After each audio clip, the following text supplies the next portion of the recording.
জনাব তারেক রহমান ৩ মাস আগে কড়াইল বস্তিতে আগুন লেগেছিল। জনাব তারেক রহমান গতকাল সেখানে গিয়ে বলেছেন, প্রতিশ্রুতি দিয়েছেন যে ফ্ল্যাট নির্মাণ করে দিবেন। এটা নির্বাচনী যে আইন রয়েছে এবং নির্বাচনী যে বিধান রয়েছে সেটা সরাসরি লঙ্ঘন। নির্বাচন কমিশনের সামনে ছাত্রদল গুন্ডামি করেছে, গুন্ডামি করে তাদের যে প্রার্থী যারা দ্বৈত নাগরিক তাদেরকে হলো তারা প্রতীক নিয়ে চলে এসেছে। আপনারা এটা পুরো বাংলাদেশ এটা দেখেছে। এবং এর মধ্যে শুধু ছাত্র দলে সীমাবদ্ধ থাকে নাই, দলীয় প্রধান যিনি তারেক রহমান উনি গিয়ে সরাসরি কড়াইল বস্তিতে হলো সবাইকে ফ্ল্যাট দেওয়ার প্রতিশ্রুতি করে আসলেন। এবং ওনারা যে সব জায়গায় ফ্যামিলি কার্ড, কৃষক কার্ড এগুলো বলে মানুষের যে কার্ডগুলো, এনআইডি কার্ডগুলো নিয়ে যাচ্ছেন, নিয়ে তাদের ফ্যামিলি কার্ড, কৃষক কার্ড হলো ধরিয়ে দিচ্ছেন। এটা প্রত্যেকটা পাড়ায় মহল্লায় ঘটতেছে।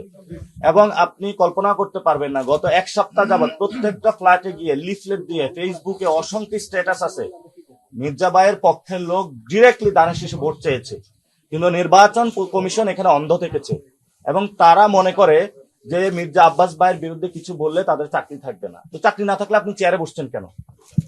তা আমরা এমন পরিস্থিতির দিকে যাচ্ছি, নির্বাচন কমিশন যেদিকে, এটা রাকিব এবং হুদা যে কমিশন ছিল ওই কমিশনের দিকে যাচ্ছে। এবং আমরা আশা করব সুষ্ঠু ইলেকশনে হবে। যদি সুষ্ঠু ইলেকশন না করতে পারে বাংলাদেশের নির্বাচন কমিশন, তাহলে এটা আমাদের জন্য আবার দুর্ভাগ্য। হয়তোবা আবার আমাদের নতুন ভাবে যে আমাদের যে প্রজন্ম রয়েছে এই প্রজন্মগুলো আবার যেভাবে গণ অভ্যুত্থানের জন্ম দিয়েছিল আবার নতুন ভাবে বাংলাদেশের পরিবর্তনের দিকে যেতে হবে। বাংলাদেশে জনাব তারেক রহমান এসেছেন, উনি শহীদ জিয়াউর রহমানের ছেলে, বেগম জিয়ার ছেলে, এবং ওনারা গণতন্ত্রের জন্য লড়াই করেছেন। ওনারা বাংলাদেশের মানুষের মন জয় করে নিয়েছেন। প্লিজ আপনি এমন কাজ করবেন না যার দ্বারা বাংলাদেশে একটি সুষ্ঠু নির্বাচনের আপনি ব্যর্থ হয়ে দাঁড়িয়েবেন, বা সুষ্ঠু নির্বাচনের আপনি এমন ভাবে কাজ করতেছেন যেটাতে সুষ্ঠু নির্বাচন প্রতিবন্ধকতা সৃষ্টি করে।